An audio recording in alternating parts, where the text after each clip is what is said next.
और इधर एक बड़ी खबर निकलकर सामने आई, जहां सुप्रीम कोर्ट की 7 जजों की पीठ ने दलितों के आरक्षण को लेकर एक बड़ा फैसला दिया और कोर्ट ने 6:1 के बहुमत से अनुसूचित जाति के कोटे में सब कैटेगरी बनाने के राज्यों को मंजूरी दे दी है और ये सब कैटेगरी दलितों के आरक्षण के भीतर उन लोगों को होगी जो आरक्षण के लाभ से अब तक वंचित रहे। ऐसी कैटेगरी में क्रीमी लेयर को लेकर सुप्रीम कोर्ट के दिए फैसले के खिलाफ बिहार के नेताओं के बीच सुर उठने लगे हैं। सत्ता पक्ष के भी नेताओं ने इसका विरोध जताया है। सुप्रीम कोर्ट के फैसले से नाखुश हैं तेजस्वी यादव, चिराग पासवान और पप्पू यादव। साफ तो उनका कहना है कि ऐसी कैटेगरी में नहीं चाहते थे बदलाव और पप्पू यादव ने अध्यादेश लाने की भी मांग की है। लोजपा SC/ST श्रेणियों को सब कैटेगरी में रिजर्वेशन वाले मामले में सुप्रीम कोर्ट के फैसले के साथ नहीं है, ये चिराग पासवान ने कहा है। लोजपा रामविलास पार्टी पुनर्विचार याचिका दाखिल करेगी और ये संविधान की मूल भावना के खिलाफ अध्यादेश लाए सरकार, ये बातें तेजस्वी यादव ने कही है।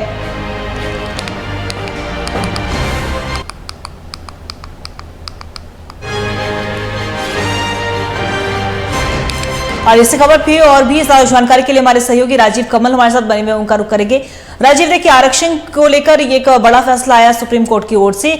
ये भी कहा गया है कि जो SC कैटेगरी में क्रीमी लेयर को लेकर सुप्रीम कोर्ट के जो फैसला दिया है, लेकिन इसके खिलाफ कहीं ना कहीं बिहार के नेताओं के सुर उठने लगे हैं और सत्ता पक्ष के भी नेताओं ने इसका विरोध किया है। फिलहाल क्या कुछ जानकारी आपके पास?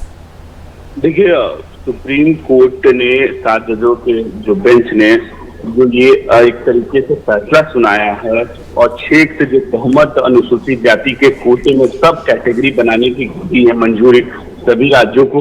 एक कहीं ना कहीं अब जब एक राजनीति अब शुरू होने लगी है, क्योंकि सभी को अपने वोट बैंक की चिंता है। क्योंकि अगर उसमें डिफरेंशियल अगर कर देते हैं कि अगर जो जिन वंचितों को हो उनको ये आरक्षण का मिलना चाहिए, तो कहीं ना कहीं जो ऊपर वाले लोग हैं, जो अपर जो एक तरीके से क्रीमी लेयर कहते हैं, उनमें भी क्रीमी लेयर और जो ये सुप्रीम कोर्ट में बकायदा ये हुआ है कि जो वंचित हैं, जो क्रीमी लेयर में जो नीचे वंचित हो गए, उन लोगों को इससे फायदा होगा।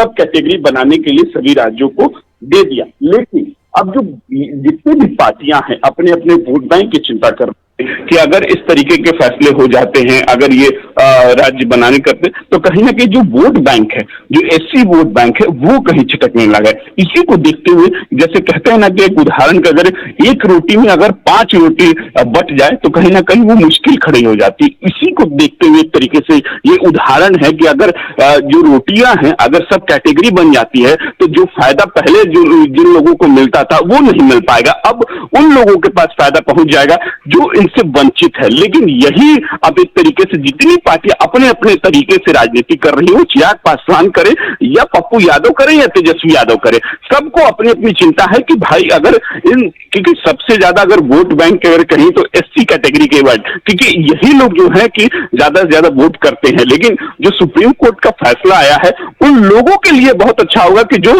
नीचे तबके के जिनको उनको फायदा नहीं पहुंच पा। लेकिन देखिए, अब चिराग पासवान अलग राग अलाप रहे कह रहे हैं कि पुनर्विचार याचिका हम दाखिल करेंगे और तब तेजस्वी यादव भी अब तरीके से कि फिर से हम ये एक तरीके से हम इसका विरोध करते हैं। जो भी है फैसले का जो आया है वो कहीं से सही नहीं है, इस पर पुनर्विचार याचिका दाखिल। तो सभी पार्टियां अपने अपने तरफ से, क्योंकि देखिए सबको अपनी अपनी चिंता है, विधानसभा चुनाव हो या आने वाले चुनाव हो, इससे कहीं ना कहीं वह जो है हमारा वोट बैंक ना खराब हो जाए, इसीलिए इस तरीके की जो राजनीति हो रही है। अंकिता जी राजीव, आपका बहुत बहुत शुक्रिया। लेकिन आप हमारे साथ बने रहेंगे, हम आपसे आने खबरों पर भी अपडेट लेते रहेंगे। तो बता दें आपको कि बड़ी खबर निकलकर सामने आई, जहां SC कैटेगरी में क्रीमी लेयर को लेकर सुप्रीम कोर्ट ने फैसला दिया, लेकिन कहीं ना कहीं उस फैसले का विरोध भी देखने को मिल रहा है और बिहार के कई नेताओं के सुर भी उठने लगे। हालांकि सत्ता पक्ष के नेताओं ने भी इसका विरोध किया, क्योंकि चिराग पासवान ने कहा है कि और इसे लेकर पुनर्विचार करने की याचिका भी सुप्रीम कोर्ट में दाखिल की जाएगी।